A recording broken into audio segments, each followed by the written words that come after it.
Hi everyone, నేను సులోచనని మాట్లాడుతున్నాను.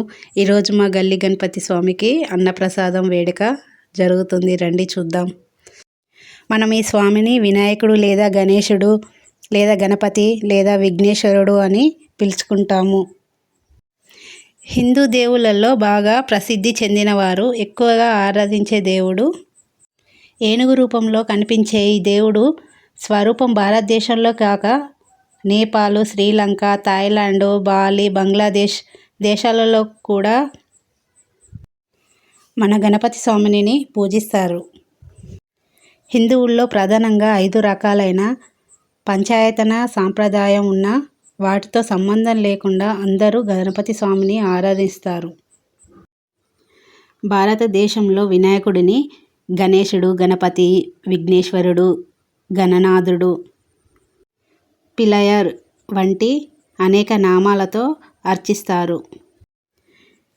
హిందూ మతంలో పూజింపబడే అనేక దేవతామూర్తులలో దాదాపు అన్ని సాంప్రదాయంలోనూ అన్ని ప్రాంతంలోనూ ముందుగా వినాయకుడు స్వామిని అర్చన చేసుకునే దేవుడు వినాయకుడు. గణేశుని అనేక విశేషణాలతో వర్ణించినప్పటికీ ఏనుగు ముఖం వల్ల ఆయనను సులభంగా గుర్తించవచ్చు.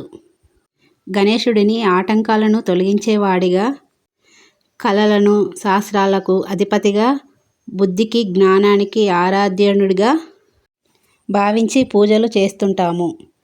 పనులు ప్రారంభించేటప్పుడు క్రతువుల్లో పూజల్లో ప్రథమ పూజ గణపతికి చేస్తుంటాము. మానవ జీవితంలో విద్య ప్రారంభ సమయంలో చేసే అక్షరాభ్యాసంలో కూడా గణపతిని పూజిస్తాం. ఆయన పుట్టుక లీలల గురించి అనేక పౌరాణిక గ్రంథాలు వివరిస్తూ ఉన్నాయి. గణేశ పురాణం, ముగ్ధల పురాణం, గణపతి ఆధ్వర్య శీర్షం, బ్రహ్మ పురాణం, బ్రహ్మాండ పురాణం, ఇంకా మరెన్నో 2 పౌరాణిక విజ్ఞాన శాస్త్రాలు ముఖ్యమైనవి.